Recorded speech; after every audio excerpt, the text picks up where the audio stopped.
আমাদের উপস্থিত যারা আছেন প্রত্যেককে অভিনন্দন জানাচ্ছি যে আজকে আমাদের হেয়ারিং ছিল, প্রত্যেকে এসছেন, সেটা যেই সংগঠনের তরফ থেকেই হোক, অ্যাডেড পার্টি হিসাবে হোক। কেন প্রথম বিষয় হচ্ছে সেটা হচ্ছে আমাদের অর্গানাইজ থাকতে হবে। কেন আইনের কাজ যদি করাতে হয়, অর্থাৎ কোর্টকে বা আমাদের পেমেন্ট প্রসেসের ক্ষেত্রে যে সমস্ত রিলেটেড আমাদের কোর্ট বলুন বা কমিটি বলুন, যাই বলুন, তাদেরকে যদি সঠিকভাবে কাজ করাতে হয় তাহলে আমাদেরকে প্রথম কথা আমাদেরকে অর্গানাইজড হওয়া প্রয়োজন। সেখানে কে কোন অর্গানাইজেশনের কারা অ্যাডেড পার্টি এটাকে ভাবলে চলবে না। তা প্রত্যেকে যারা এসেছেন তাদেরকে আমি আন্তরিক অভিনন্দন, শুভেচ্ছা এবং Panihati welfare association of deprived পিপলের তরফ থেকে অভিনন্দন জানাচ্ছি। বিষয়টা হচ্ছে আজকে যে হিয়ারিংটা ছিল সেখানে আমাদের যে মাননীয় দুই আমাদের যে লয়ার বা আমাদের যে আইনজীবী ছিলেন শুভাশিস চক্রবর্তী এবং অরিন্দম দাস, আজকে প্রথমেই যে বিষয়টা এসছে সেটা হচ্ছে যে পেমেন্টের ক্ষেত্রে যে আজকে এই যে পেমেন্টটা কেন এত স্লো হচ্ছে। তো সেই জায়গা থেকে কোম্পানির তরফ থেকে যেটা বিগত দিনেও বলা হয়েছে, আজকেও সেই জায়গাটাই উঠে এসছে যে তারা সেবির যে টাকাটা আছে সেই সেবির টাকাটার দিকেই কিন্তু দৃষ্টিগোচর, অর্থাৎ কোর্টকে দৃষ্টি নিক্ষেপ করার চেষ্টা করছে। এবং সেখানে আজকে সেবির কাছ থেকে জানা হয়েছিল, কারণ বিগত দিনে আপনারা জানেন যে সেবির কাছ মানে যে শেয়ারটা কোম্পানির কাছে ছিল সেটা সেবিকে সেই কনসেন্টটা দিয়ে দিয়েছিল, পারমিশন দিয়ে দিয়েছিল যে তারা সেটাকে ব্রোকার হাউসের মাধ্যমে সোল্ড আউট করতে পারবে। এবং সেখানে বলেছিল বিগত আমাদের যে 5 তারিখ হিয়ারিংটা ছিল, বলেছিল 2 সপ্তাহের মধ্যে সেটাকে করে রিপোর্টটা দেওয়ার জন্য। তো আজকে সেবির তরফ থেকে যেটা বলা হয়েছে যে একটা পোর্শন শেয়ার বিক্রি হয়েছে এবং যেটা 82 lakhs প্লাস অ্যাপ্রক্সিমেটলি 82 lakhs এটা বিক্রি হয়েছে। তো এইটা আমাদের কাছে খুবই হতাশাজনক বিষয় যে আমরা শুনেছিলাম যে নিয়ার অ্যাবাউট অ্যাপ্রক্সিমেটলি 50 কোটি টাকার মতো একটা বাল্ক শেয়ার আছে, যেটা আমরা তার মানে মানিটারি অ্যামাউন্টে এরকম পেতে পারি, কিন্তু 82 লাখ একটা পোর্শন, সেই পোর্শনটা বিক্রি করে এসছে।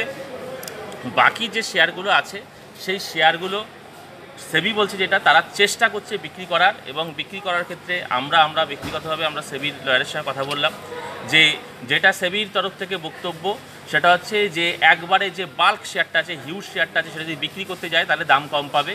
সেটাকে বলছে ক্লিঞ্চ করে, অর্থাৎ ভেঙে ভেঙে যদি বিক্রি করা হয় সেটা তাহলে বেশি দাম পাওয়া যাবে, তার জন্য একটু সময় দিতে হবে এবং আমরা চেষ্টা করছি।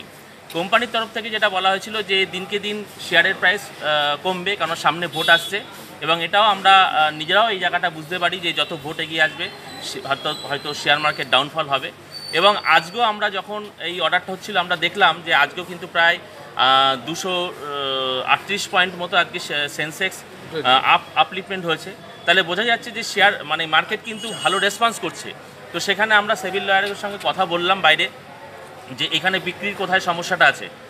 যদি এটা তো জাস্ট অনলাইন ট্রানজাকশান হবে, এবং সেখানে যদি এই হিউজ যে আমাদের ভলিউম অফ শেয়ার আছে সেই হিউজ ভলিউম অফ শেয়ারটা যদি আমরা আইডেন্টিফাই করে সেটাকে যদি বিক্রি করতে পারি তাহলে একটা ভালো টাকা আসতে পারে। কিন্তু সেবির যে মতামতটা রয়েছে সেবির তরফ থেকে যে না, এটা ভেঙে ভেঙে করা, আমরা এটা বোঝানোর চেষ্টা করেছি যে এটা যাতে কিনা যত তাড়াতাড়ি বিক্রি করার উপর জোর দেওয়া হয়, কারণ কি এইটার উপর কিন্তু আমাদের ডিপোজিটারদের আমাদের রিফান্ডের প্রশ্ন উঠে আসছে। এবং আমাদের অ্যাডভোকেটদের তরফ থেকে যেটা বারবার বলার চেষ্টা হচ্ছে, আজকেও বলার চেষ্টা হয়েছে, সেটা হচ্ছে যে নিয়ার অ্যাবাউট 76,000 প্লাস যে ফার্স্ট ফেজে যে ইনভেস্টার রয়েছে তাদের পেমেন্টে যে 496-97 কোটি টাকা আছে সেটার ভবিষ্যৎটা কী বারবার বলার চেষ্টা করা হচ্ছে। সেখানে মহামান্য বিচারপতি জয়মল্ল বাগচির থেকে একটা কথা আমরা শুনেছি, সেটা হচ্ছে কোম্পানিকে যেটা নির্দেশ দিচ্ছে যে তোমরা একটা চেষ্টা করো যাতে পেমেন্টটাকে সঠিকভাবে বা তাড়াতাড়ি দেওয়া যায়। কিন্তু আমরা এটা নিজেরাও বুঝতে পারছি যে কোম্পানির তরফ থেকে কিন্তু সেই রেসপন্স কিন্তু আমরা পাচ্ছি না বা নেই, আশাব্যঞ্জক কোনো কথা কিন্তু কোম্পানির তরফ থেকে পাচ্ছি না। ওই সেবির টাকা জায়গা থেকেই টাকা আসবে এইটাই কিন্তু আমরা বুঝতে পারছি। আজকের নির্যাস এটাই ছিল। আমি শুধু একটা কথা বলবো, বারবার বলবো, সেটা হচ্ছে দেখুন লড়াই কিন্তু খুব কঠিন লড়াই। সেটা হচ্ছে যে কোম্পানি টাকা নেই এইটা কিন্তু বারবার বোঝানোর চেষ্টা করছে যে সেবির কাছে যেটা আছে সেটাই, এবং আমাদের অ্যাডভোকেটের তরফ থেকে যেটা বলার চেষ্টা হয়েছিল সেটা হচ্ছে যে কোনো প্রপার্টি সোল্ড আউট করছে না। এবং সেখানে জয়মল্ল বাগচি, বিচারপতি জয়মল্ল বাগচি ব্যাপারটাই কিন্তু টোটালটাই কিন্তু বিষয়টাকে অ্যাভয়েড করে গেলেন। এবং এটা আমরা বুঝতে পারছি যে ফান্ডটা, অর্থাৎ আমাদের 496-97 কোটি টাকার যে ফান্ডটা, সেই ফান্ডটার পেমেন্ট যদি করতে হয় তাহলে কিন্তু একটা হিউজ অ্যামাউন্টের দরকার, যেটা সেবির কাছে যেটা আছে সেটা কিন্তু সাফিসিয়েন্ট নয়। তাহলে সেটা যদি করতে হয় কোম্পানির সঙ্গে লড়াই করে যদি, অর্থাৎ একটা প্রতারক কোম্পানির সঙ্গে লড়াই করে যদি টাকা ফেরত আনতে হয় তাহলে কিন্তু প্রত্যেককে ইউনাইটেড থাকতে হবে। আর একটা জিনিস বলছি, সেটা হচ্ছে যে যদি দেখা যায় আমরা এতে আশাহত হয়ে আরও আমরা দিনকে দিন সংখ্যায় কমতে থাকি, তাহলে দুর্বল হব। দুর্বল হলে যে প্রতারক কোম্পানি বা প্রতারক সংস্থা বা অন্যান্য যারা আছে তারা কিন্তু সবল হবে। সুতরাং আমাদের মনোবল ভেঙে দেওয়ার জন্য কিন্তু সমস্ত কিছু করা হবে। আমাদের মনোবল ভাঙলে চলবে না, কারণ আজকে যতটুকু যা হয়েছে, আজকে 82 লাখ টাকাও যা ঢুকেছে, বা বিগত দিনে 7.5 কোটি টাকা যে ঢুকেছে, বা বিগত দিনে যে পেমেন্টগুলো হয়েছে, সেটা কিন্তু এটা সম্ভব হয়েছে আমরা ইউনাইটেড ছিলাম বলে, আমরা আন্দোলন করেছিলাম বলে, আমরা সংগঠন তৈরি করে আমরা আইনের দরজা কিন্তু কড়া নাড়তে পেরেছি, সঠিক পথে সঠিকভাবে যেতে পেরেছি।